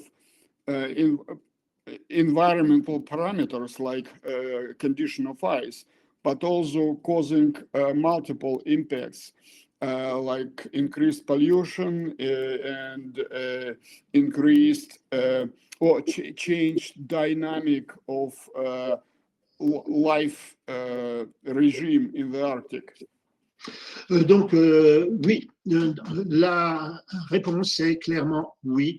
Le réchauffement du climat a un impact direct sur les populations d'ours, par exemple, et notamment au travers de la réduction de la surface de banquise, donc de leur habitat naturel originel, mais également par l'impact que cela a sur la dynamique des populations de phoques, par exemple. Thank you, Hall, for this answer. Next question. Considering the low polar bear population, what would happen for humans if polar bears disappear? If polar bear disappeared, it will be the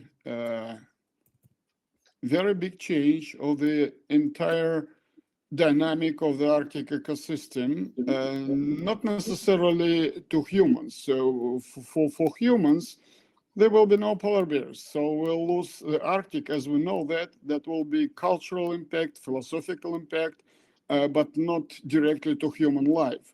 But for the Arctic, that will be a big change because polar bear is not only related to marine mammals. It is in the Arctic as the top predator. It is a constructor of biodiversity. Practically all species of meat-eating animals like mammals and birds, foxes, wolverines, gulls, snowy owls, they all forage, ravens, they all forage on remains of polar bear kills. And a very important function of polar bear is that polar bears are transporting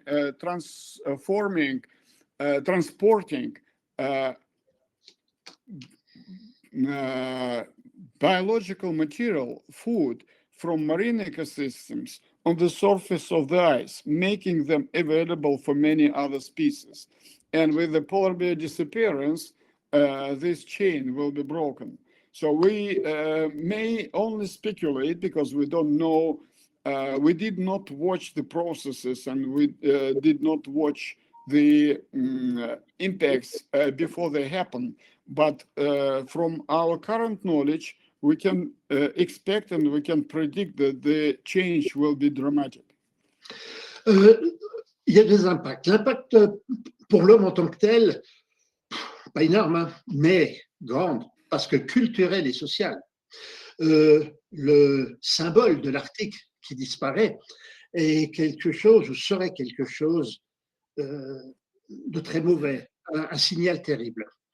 Mais même si on n'a pas encore d'études, pour le moment circonstanciées là-dessus, on sait que s'il n'y avait plus d'ours blancs, encore une fois, il a été dit que vraisemblablement, il ne disparaîtra pas.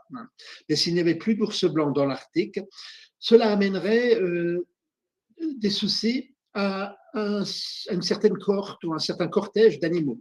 Par exemple, le renard polaire, le goéland, la mouette blanche, d'autres animaux qui se nourrissent des restes que laisse l'ours blanc, des restes de phoques, des restes d'autres cadavres d'animaux.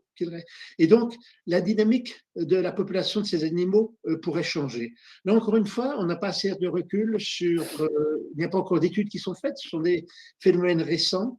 Il ne faut pas généraliser, mais on sait que dans l'écosystème, si un super prédateur ou un prédateur disparaît, automatiquement, les étages inférieurs de la pyramide alimentaire sont troublés.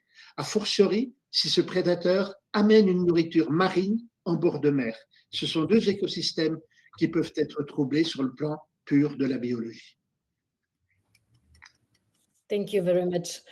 Je vais rester sur le thème des ressources alimentaires avec cette prochaine question. Pardon, je ne les ai pas posées en français. Est-ce que les prédations terrestres de rennes par l'ours, qui semble être en augmentation au Svalbard, est un comportement qui a été observé ailleurs? For you, Nikita, predation on reindeer by polar bears seems to be increasing in Svalbard. Have similar behavior have been observed in other regions, or is it specific to Svalbard? Well, for the time being, based on the existing knowledge, existing observations, it's still specific to Svalbard because this active hunting is not being observed in other places. On Wrangel Island, over many years, I've been observing polar bears intensively using carcasses of reindeer died in tundra. And polar bears are smart. They quickly learned that they can find food if they go inland. And wherever there were carcasses of reindeer, they were eating them, of course, in autumn time. But autumn time, September, is a rut time in reindeer. And during that time, many reindeer males are seriously exhausted. Some are injured because they fight. And some of them die. What I observed with my eyes, that all reindeer which died were consumed, which died in autumn, were consumed by polar bears. Christian, probably I have to give you time. No, it's okay for me, no problem. D'abord, le fait que l'on voit de plus en plus des ours poursuivre des rennes est un phénomène qui est connu, hein, mais principalement qui se développe au Spitzberg et au Svalbard. Il faut savoir qu'il y a environ 15 000 rennes au Svalbard. Beaucoup sont dans des régions qui sont très fréquentées par les hommes, la région de Mjølnesund, la région de l'Isfjord, et donc c'est très visible. Donc c'est pour ça qu'on parle beaucoup de cela au Spitzberg ou au Svalbard. Sur l'île Wrangel, où Nikita Ovsianikov a eu l'habitude de travailler, il y a beaucoup de rennes. Et il n'y a pas de prédation directe sur les rennes. En revanche, à l'automne, les rennes sont en rut, les mâles entrechoquent leur bois, et à ce moment-là, il peut y avoir des rennes, en tout cas, parfois morts, parfois blessés, mais en tout cas fatigués. Et à ce moment-là, des ours peuvent exceptionnellement les prendre, et quand il y a une carcasse, oui, le renne s'en nourrit. Il se nourrit de carcasses. Mais la chasse, si je puis dire, aux rennes, c'est spécifique au Svalbard, parce qu'il y a beaucoup de rennes au Svalbard et que d'un autre côté, c'est très visible parce que pas loin des habitations, dans les régions de toundra. Just a couple of words to add. But even in Svalbard, it happens only at one specific spot. And also polar bears are smart. When they see reindeer swimming between islands, they can take advantage of the situation. But in flat tundra of southeastern Svalbard, it's unlikely that polar bears can hunt reindeer by chasing. For Wrangel Island conditions, I assume that if polar bear comes across injured, limping, or dying reindeer, they would hunt and take it, would be able to take it, but I did not observe that.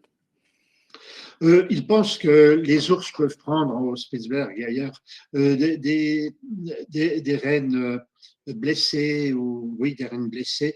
Il ne l'a pas vu pour sa part. Il dit qu'au Svalbard, les ours peuvent prendre avantage de voir des rennes passer dans l'eau et donc de les cueillir ou de les chasser, si je puis dire, à ce moment-là.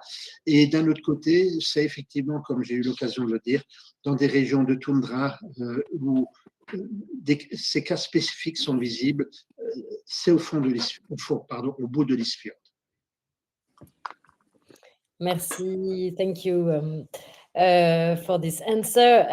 Alors, en français, la prochaine question, il est vrai qu'ils sont sortis récemment donc, des études, hein, notamment celle de John Ars, un Norvégien, qui montre que de manière un peu inattendue, la masse corporelle de l'ours avait augmenté malgré la disparition de la banquise et le réchauffement climatique. Donc, comment pourrait-on expliquer cela? How can we explain? We have, you know, the recent studies by John Ars, and he shows that after declining the body condition index has increased despite the sea ice loss and the climate warming. How can we explain that? All right. That's a question. I actually made a comment about that in Facebook in my post, and I heard that editor of Svalbard Posten were interested to publish this comment, but I didn't actually track if they have published. But anyway, my comment is that Jon Ars, I know Jon quite well for a long time, and we know each other, of course. I know his research. He's doing mark recapture study and coloring study, which is a sampling science, as I said. So they pick up samples and they try to interpret without knowing the processes. But if you carry on behavioral study on the ground, you would understand what's going on. And for me, in my comment, I said that it is not unexpected, that should be expected, because with the global warming progressing, the dynamic with marine mammals is also changing. And now viruses are expanding in Svalbard. If you go to northern Svalbard, you see that there are many females with calves, walrus females with calves, and polar bears start hunting them more and more. So that's a new food resources, but also there were quite a number of whale carcasses cast on the shores of Svalbard in recent years.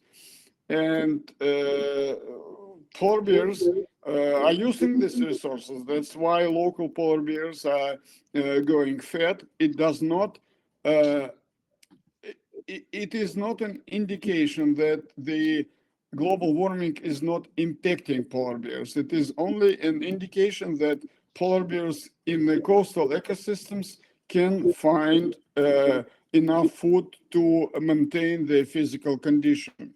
Similar process, a similar result, we observed actually, not only me, in Wrangel Island in Beringia, when there was increased mortality of walruses and seals, also due to global warming. Polar bears were using them and temporarily were going fat and happy. So that's only about that. It's not about general trend of the subpopulation and not about general trend of the global population. Donc, à la question, M. John Ars, qui travaille à l'Institut polaire norvégien et qui est le responsable du programme ours norvégien, lui, il fait beaucoup de recapture d'ours. Il travaille beaucoup avec des hélicoptères, etc. Et il pèse les ours. Et il s'est rendu compte que depuis que les ours, entre guillemets, sachant que les ours sont toujours tuer des rennes quand même, hein, mais depuis que les ours tuent régulièrement des rennes, le poids des ours augmente. Nikita Ovsianikov et moi ne sommes pas d'accord avec ces conclusions. Nikita s'en est épanché dans Facebook, etc. Vous pourrez voir les discussions pour ceux que ça intéresse, parce que si les ours se portent en poids un petit peu mieux, c'est peut-être à cause des rennes, mais c'est surtout parce que nous avons tous les ans 8% de plus de population de morses, que les morses peuvent maintenant atteindre des colonies de centaines d'individus au Spitzberg et qu'ils deviennent une nourriture régulière. D'autre part, il y a de plus en plus, et cela grâce à la protection mondiale des baleines, de cadavres de baleines le long des côtes du Svalbard, et cela également donne une nourriture. L'ours, vous le savez, n'est pas sensible mensuellement aux variations de poids, mais il mange et il grossit. Et donc, il faut tenir compte de l'ensemble de l'écosystème marin, de l'ensemble de l'année. Ça, ce sont des petites études qui ont été menées dans un petit fjord et sur un petit groupe de population. On ne peut pas dire que le réchauffement du climat n'a pas d'impact sur l'ours, cela grâce aux rennes. Non, c'est la protection de la baleine, des morses, qui fait en sorte que l'ours puisse être un peu plus lourd et mieux tenir le choc par rapport au réchauffement du climat. Oui, merci pour cette précision importante. Alors, une question que tout le monde se pose, est-il pensable de tenter un croisement ours blanc, ours brun afin de lutter contre la possible extinction des ours polaires?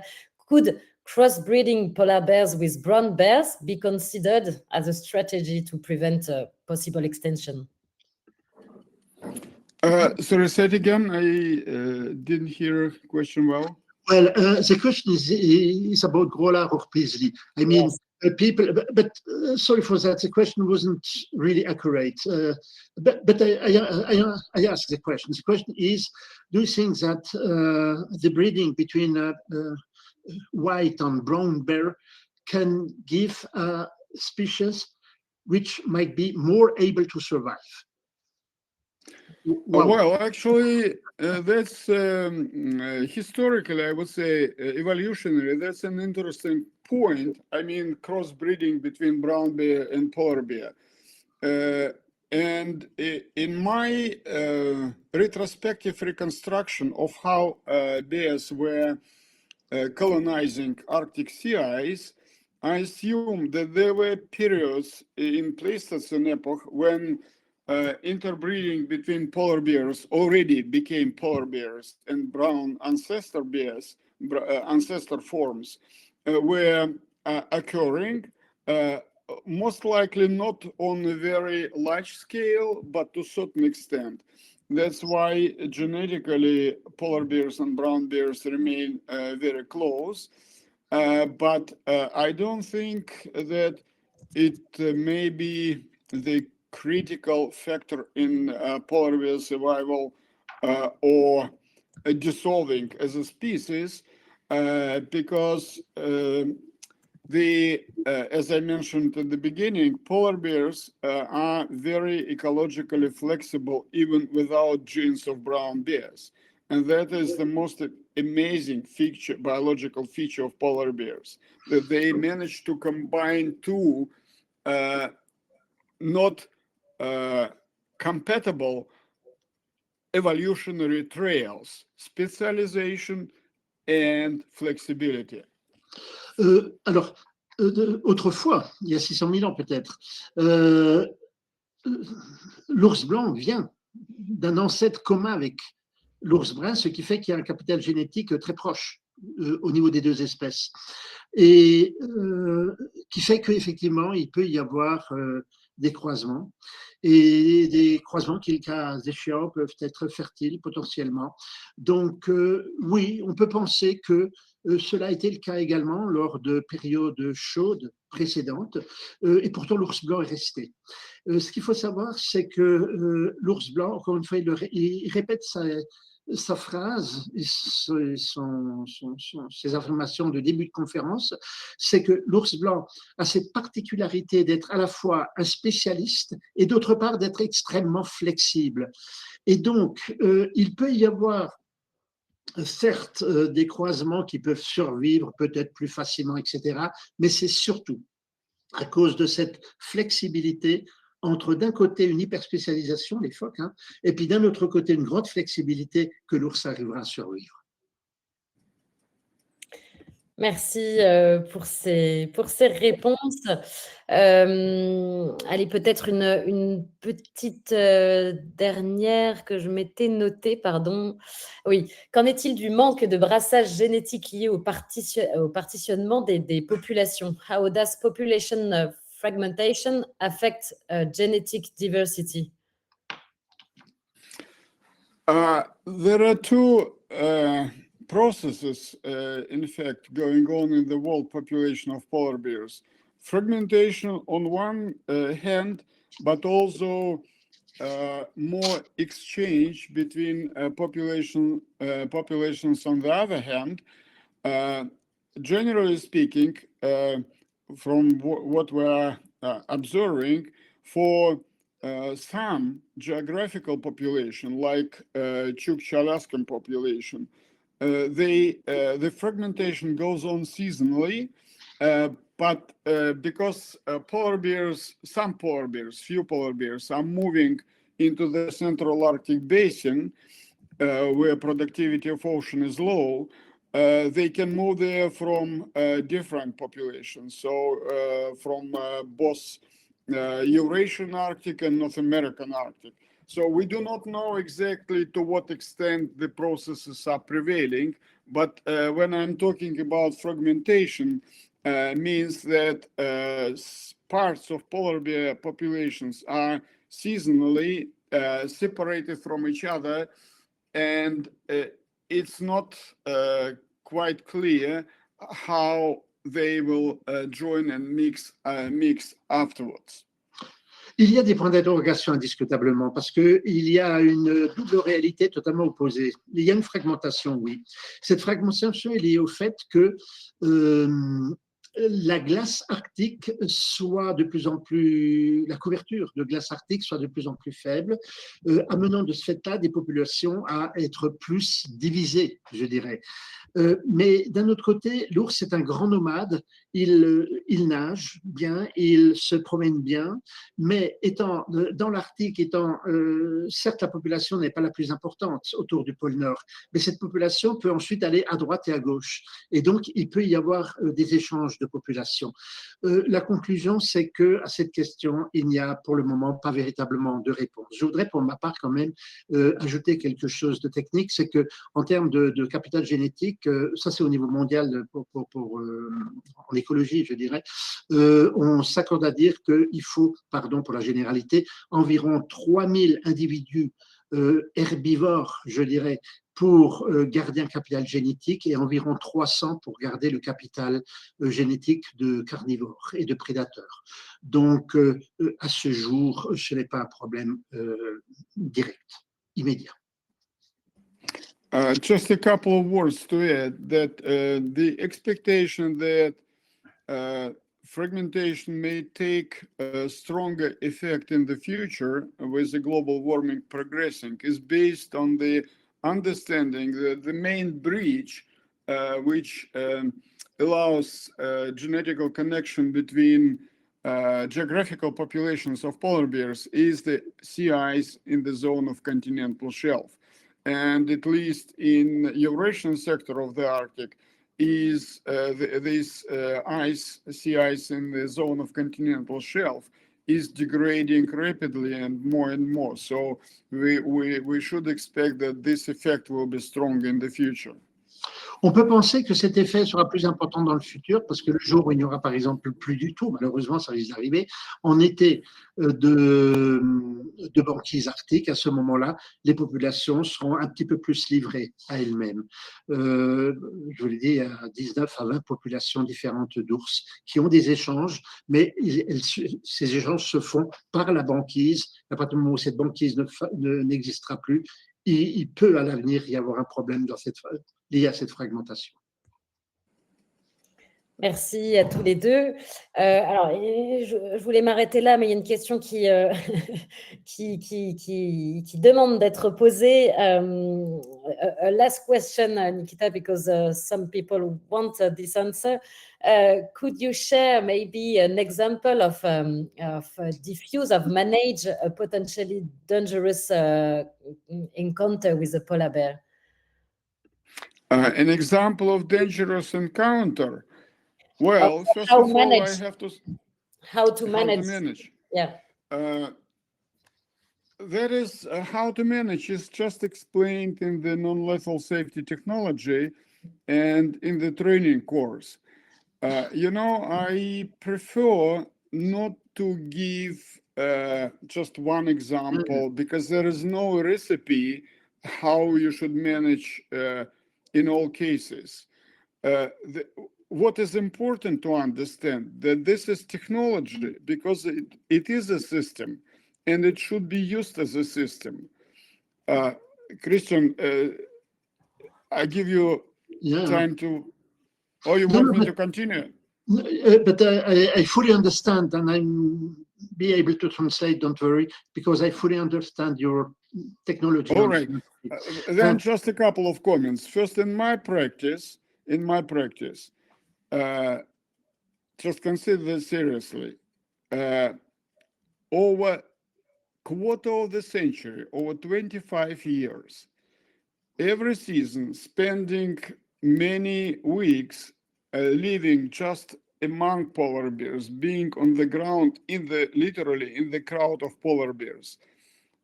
Over quarter of century, I had only 4 cases when polar bears tried to kill me, when they attacked with intention to kill.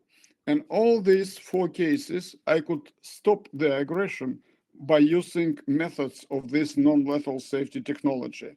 So the key is that this technology has been developed, and since it was taught to used by me and taught to other people how to use it, it's been tested many years, many times by different people. So it is working.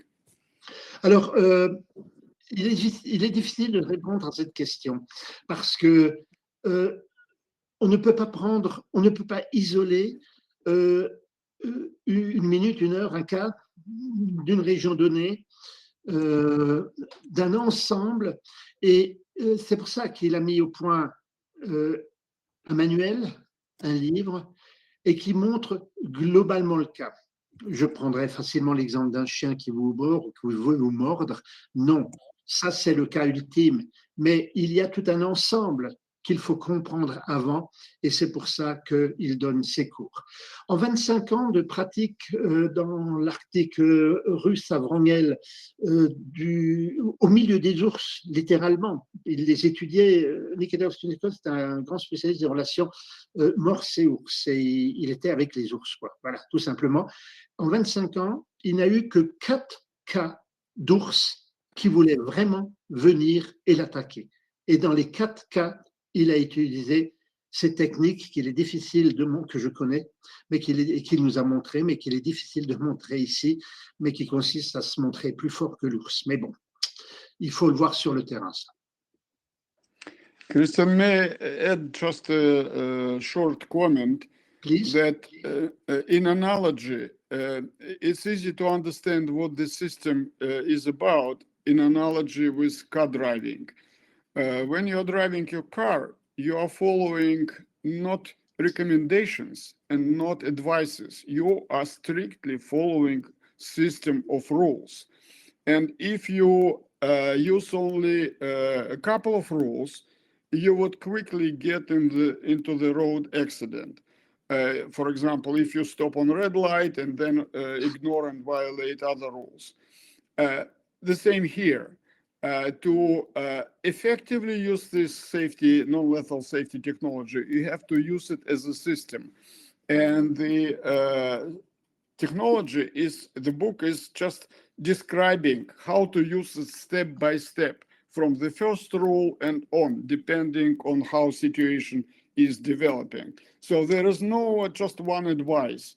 Even if I say that the most basic instruments to safely manage encounter on a short distance is a substantial wooden stick and bear pepper spray, and if you are equipped with these instruments, you are perfectly safe. But, and that is true, but you are perfectly safe and can manage any encounter only if you know how to use it. Yeah. So for that, you have to read book and to get training. On peut très bien faire le parallèle avec quand on roule sur la route. D'abord, si on ne roule pas sur la route, évidemment, on a un accident. Mais ensuite, si on est sur la route, il y a le code de la route. Et même si l'ours, je dirais, ou un autre conducteur ne le respecte pas, si vous le respectez, vous évitez les accidents. Donc, c'est tout un code qu'il faut, toute une approche globale pour faire en sorte qu'on n'arrive pas à un seuil de conflit létal avec un ours blanc. Et ce n'est pas parce qu'on s'arrête au feu rouge qu'il n'y a pas d'accident, ou parce qu'à l'inverse, on grille de temps en temps un feu rouge, qu'il n'y a pas d'accident non plus. Donc, c'est tout un code, à savoir, comme on connaît, nous, le code de la route, quand on va dans le Grand Nord, il faut connaître le code de l'ours, je dirais. Merci beaucoup à tous les deux. Alors, je crois que je vais quand même m'arrêter là sur les questions. Je crois que j'ai quand même recensé pas mal de questions. Peut-être une dernière chose, Christian, parce que je pense que nos auditeurs ont aussi besoin d'être rassurés à propos des croisières pour aller observer cet ours polaire. Beaucoup se demandent si on le dérange, si c'est nuisible d'aller là-bas pour l'ours. Qu'est-ce que vous pourriez répondre à ceux qui s'inquiètent à ce sujet? I answer a question, Nikita. Bon, il est tout à fait clair que l'ours est la principale motivation pour voir des ours. Et pour ne pas les déranger, un certain nombre de gouvernements ont mis des régulations, des règlements en place. C'est 200 mètres au Groenland, la distance, c'est 300 mètres ou 500 mètres au Spitzberg. Il n'y en a pas au Canada. Mais pour nous, il y a une règle. C'est que l'ours, à partir du moment où il change de comportement, c'est pas bien. Il est hors de question de suivre un ours dans l'eau, de suivre un ours sur terre, de le faire se lever. S'il se lève, il faut qu'on se retourne. Encore une fois, c'est une règle. Il ne faut pas harasser l'ours et changer son comportement. En été, la plupart des ours sont ce qu'on appelle en économie d'énergie, c'est-à-dire que ils en sont, comme les explorateurs polaires, à quelques calories près, j'exagère, à quelques milliers de calories près, et il ne s'agit pas de leur faire dépenser ces calories. Donc, prudence, respect. La philosophie qui nous anime, c'est comme quand vous êtes invité chez des amis. Vous ne vous comportez pas chez les amis en prenant les photos de tous leurs enfants et en cassant la vaisselle et en marchant sur les lits. Non, vous êtes respectueux de leur maison, respectueux de leurs coutumes, oserais-je dire, de leur comportement, et c'est exactement l'attitude qu'il faut avoir quand on va dans le Grand Nord. Donc, si un ours nous approche, qu'on est sur un bateau, on le laisse s'approcher, mais c'est pas nous. Et nous, on approchera un ours jusqu'au moment où il ouvrira un œil, où il bougera une oreille. Mais on ne dérangera pas les ours. Voilà, très bien. Moi, je pense que ça a bien résumé ce sur quoi je voulais conclure cette présentation, hein. Vous l'avez compris, notre philosophie, c'est de faire vraiment de cette exploration, là où on vous emmène dans ces destinations lointaines, faire de ces explorations vraiment un levier de connaissances pour vous tous qui partez avec nous et de pouvoir profiter aussi de l'expertise de nos guides à bord qui vous livrent un petit peu tout ce qu'on a pu vous livrer ou d'autres présentations, il y a tant à dire sur l'ours polaire.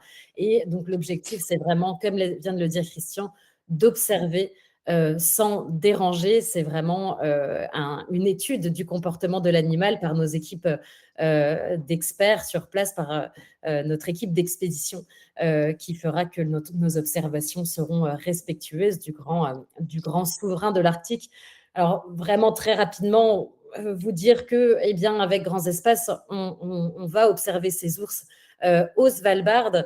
On fera des conférences, il y en a, et on refera pour vous présenter donc ces belles destinations en Arctique. Je vais très rapidement ce soir parce ça fait déjà 2 heures que nous sommes ensemble. Mais voilà, pour vous présenter ces belles destinations que vous nous proposons. Donc, le Svalbard, le nord-est du Groenland également, puisque c'est une zone qui abrite le plus grand parc national du monde et où une zone encore sauvage où l'ours est peu chassé dans cette zone qui nous permettent de belles conditions d'observation dans des conditions absolument fabuleuses d'icebergs géants colossaux de banquise.